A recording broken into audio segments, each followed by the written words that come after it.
No programa 9 Minutos de hoje, vamos falar a respeito das preocupações com a beleza, dos tratos com a beleza e, com isso, a questão das cirurgias plásticas e, às vezes, os riscos que estão embutidos em alguns procedimentos em que a pessoa busca melhorar a sua imagem para melhorar a sua autoestima. Nós vamos conversar com um dos mais renomados cirurgiões plásticos aqui do Espírito Santo, um dos pioneiros em algumas técnicas de cirurgia plástica, que é o Fábio Zampronha, com quem a gente passa a conversar agora. Fábio, a gente sabe que acidentes ocorrem em todas as atividades, mas de vez em quando, não raramente, está ocorrendo um óbito aí por conta de complicações de procedimentos aparentemente simples, porque para leigo, às vezes, a lipoaspiração é um procedimento simples, né? Como é que é isso? Por que isso ocorre? Veja bem, a lipoaspiração, como você falou, aparentemente simples, né? O paciente, ele visualiza a lipo porque tem apenas pequenas incisões, né, de 2 milímetros, então ele imagina que aquilo é uma coisa simples, mas é uma coisa de alta complexidade, como qualquer outra cirurgia. Então, primeiro, é importante falar que a lipo é uma coisa complexa e dá essa falsa ideia que é simples. A outra coisa é que a lipoaspiração é a cirurgia mais feita no Brasil. Hoje em dia a prótese, ela subiu muito também, a prótese de mama, mas ela está pareada com a lipoaspiração. Então a lipo é 20%, a prótese mais ou menos 20% também das cirurgias plásticas. Só que a lipoaspiração ainda, na verdade, é mais do que 20%. Por quê? Porque sempre que você faz algum procedimento, você faz uma lipo. Por exemplo, você vai fazer uma plástica de rosto, faz uma lipo de pescoço. Você vai fazer uma plástica de mama, faz uma lipo de axilas. Então é muito comum você associar a lipoaspiração na cirurgia plástica. Então, a grande razão também por todos esses acidentes, eu imagino que a lipo é uma cirurgia mais feita. Né? A questão estatística, se se faz mais lipo... É um procedimento mais realizado. E tem os riscos de qualquer outra cirurgia. E a lipoaspiração tem duas coisas importantes que eu acho particulares.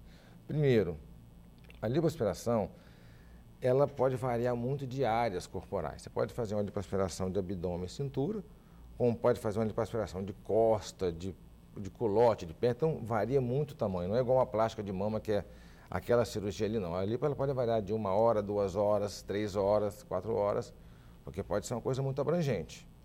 Então, isso é uma coisa particular da lipo. E o outro fator importante também, o paciente que vai procurar uma lipoaspiração, muitas vezes, está assim naquele excesso de peso, usando remédios para emagrecer, e isso a gente fala muito, mas ainda tem muitos pacientes, assim, todo dia, para você ter ideia, eu no consultório lido com esse tipo de paciente, assim, que chega no consultório com 13 a 14 quilos acima do peso, né, querendo emagrecer 10 quilos em 1 mês e meio para fazer a lipoaspiração depois, quer dizer, ela vai entrar numa dieta, emagrecer, abaixar a imunidade para fazer uma lipoaspiração com 45 dias. Então, esse perfil dessa ansiedade, de achar que é simples, de querer operar um pouco acima do peso, isso é comum do paciente de lipo. Aí, eu acredito, junto com essa grande incidência, gera um número de acidentes maiores. Agora, existe alguma prevenção que assegure, por exemplo, se preserve a possibilidade de perfurar um órgão, se previna a possibilidade de um choque anafilático? Veja bem, o choque anafilático seria uma reação alérgica a algum medicamento, né, na anestesia. Isso é prevenível, né, porque você pode, se você tiver durante uma cirurgia tendo alguma reação alérgica, o anestesista do lado vê que está tendo algumas áreas de vermelhão no paciente e usa os medicamentos na hora de combate. Então, a reação anafilática, ou alergia, né, que se chama, é uma coisa bem que pode ser feita uma prevenção bem adequada. Já a parte de perfuração, é claro que tem que ser um profissional gabaritado, a gente está imaginando que quem esteja fazendo a lipo seja um cirurgião plástico, né, especialista. Você pode fazer algumas manobras que evitam essa perfuração. Por exemplo, na hora de você fazer a lipo, você segura aquela gordura e passa a cana no meio dos seus dedos.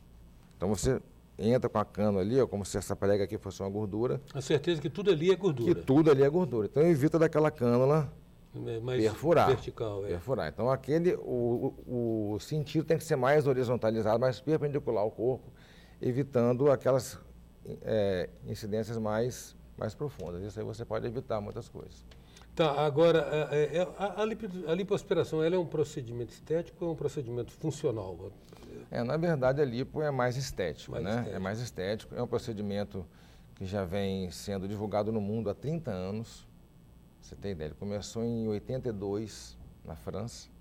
Então, assim, na cirurgia plástica foi um grande avanço realmente, porque hoje em dia, vamos botar assim, 80% das cirurgias que você realiza, o cirurgião plástico está sempre com a cânula na mão, como eu falei, ou é uma face, ou é uma mama, né? Então, é muito comum. Então, os acidentes acontecem, então é uma coisa válida, muito boa, mas tem que ter os cuidados adequados. E agora, em que situações ou condições de saúde uma pessoa está interditada para um procedimento desse? Isso é uma boa pergunta, porque olha só, muito comum também, dentro desse tópico que você falou aí, são, por exemplo, como o paciente, veja bem, ele vai para uma cirurgia, ele tem aquela ansiedade de operar, né? Às vezes eles fazem aquelas despedidas de fim de semana, saem, ficam até tarde na rua, então às vezes adquire algum resfriado, alguma gripe. Então esse é o fato mais comum que acontece para suspender uma cirurgia plástica, um resfriado, né? Sinusite, às vezes um resfriado mal cuidado, a paciente mantém aquela tossezinha por 3, 4 semanas, ela está com foco de infecção lá no seio da face. Então é muito importante que o paciente nessa hora conte ao médico, ligue para o médico, né? Então a coisa mais comum é isso. Existem também aqueles casos de anemia, os pacientes que tomam alguns remédios controlados, que tem que ser suspenso antes. Mas o geral, o dia a dia, o que é mais comum que tem uma suspensão da cirurgia plástica são os resfriados e sinusites. Em 9 minutos nós estamos conversando com o especialista, o médico Fábio Zampronho. Voltamos já.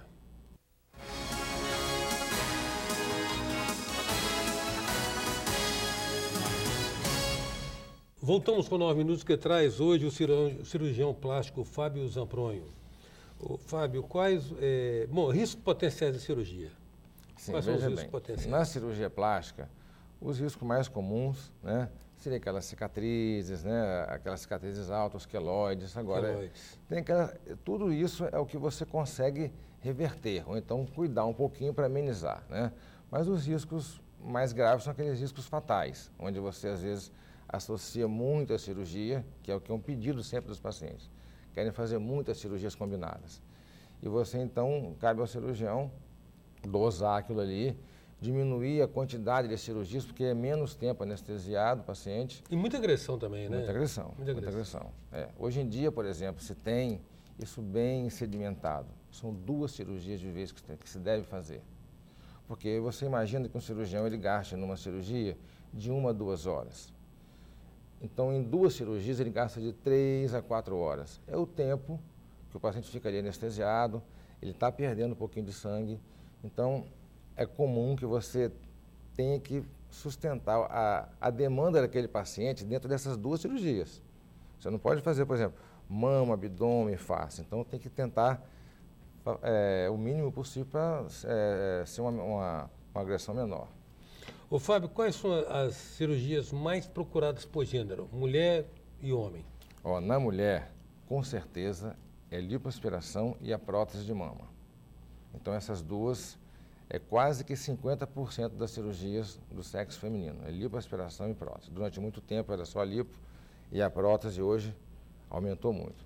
No homem, o mais comum que nós temos lá no consultório são cirurgia de pálpebras, cirurgia de nariz e cirurgia de implante de cabelo e a parte da ginecomastia, né? O aumento da mama nos homens, às vezes por uso de anabolizantes e também a lipoaspiração. Ninguém está fazendo cirurgia de glúteos aí, não? As mulheres fazem. Fazem? Estão colocando também? Fazem prótese glútea, né? Claro que a cirurgia de prótese glútea, ela demanda um pouco mais de repouso no pós-operatório, porque uma plástica de prótese de mama é 1 semana, 10 dias. A prótese de glútea, a pessoa tem que começar a andar mais lentamente, então não é uma coisa muito procurada, porque o repouso é um pouco mais prolongado, mas as mulheres têm procurado. Com essa ditadura da aparência também, inclusive no mundo corporativo hoje, a aparência passa a ser um requisito que influencia, digamos assim, o sucesso profissional. Aumentou muito a clientela masculina?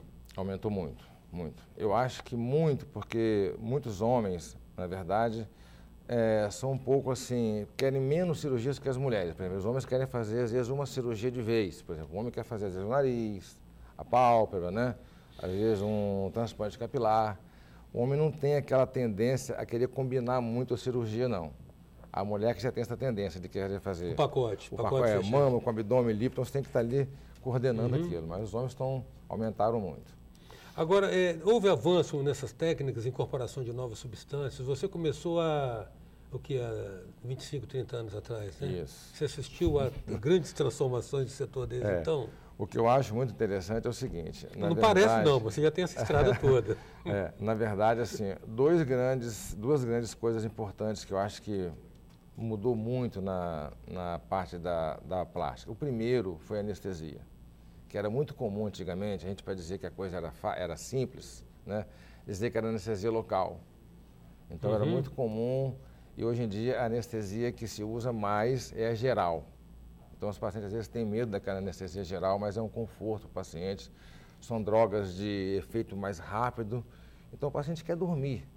Né? Apagar e deixa o cirurgião trabalhar. Isso. E eles acordam bem da cirurgia. Então as novas drogas da anestesia facilitaram muito essa recuperação do pós-operatório, não existe muito mais aquelas náuseas, é menos isso. Então isso é uma coisa importante.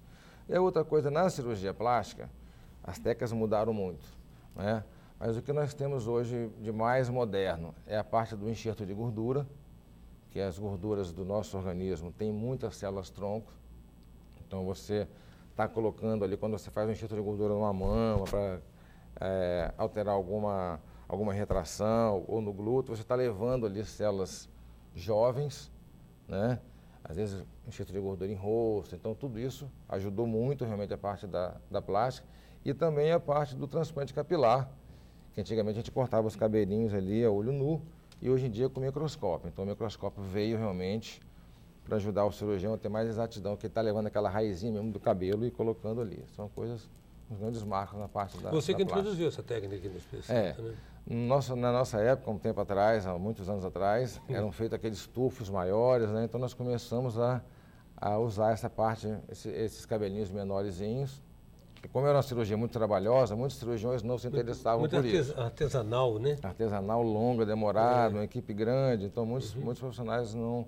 Eu acabei entrando por esse ramo aí. E por isso virou uma referência na área também, né? E hoje eu tenho muitos pacientes, muito satisfeitos e é um trabalho muito recompensador. Fábio, vivemos um momento no Brasil aqui que começou a haver um turismo de saúde aqui, principalmente ligado à área da cirurgia plástica e tratamentos odontológicos. Eu não sei se com o dólar, com o real, com essa valorização equilibrada nos últimos anos de 1 por 2, eu não sei, aumentou ou diminuiu? Você continua atendendo muita gente de fora? Veja bem, houve uma época que era muito.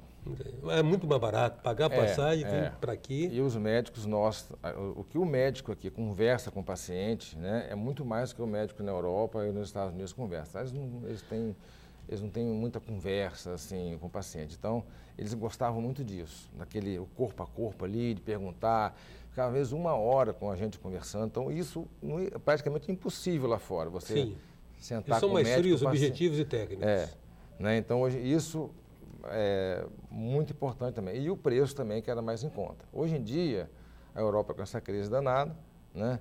E os Estados Unidos também ainda está na crise, então fica quase que equilibrado, eles vêm menos.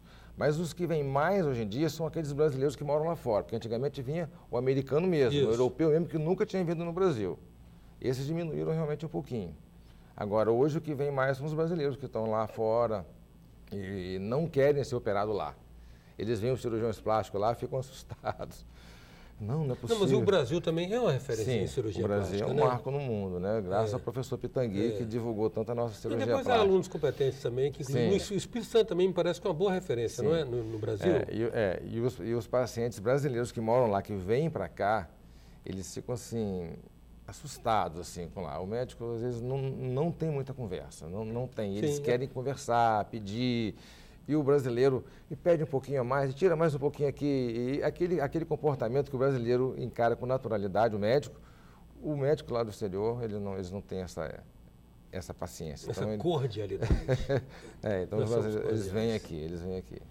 Fábio, agradeço muito de novo você estar aqui conosco, falando com a gente. Eu sei que é um precursor nessa área e um cara reconhecido. Muito grato pela sua presença, Fábio. Eu que agradeço a oportunidade de estar com vocês aqui. Nós minutos a presença desse especialista em cirurgia plástica, Fábio Zampronho. Até já. Sou passageiro do tempo, tentando entender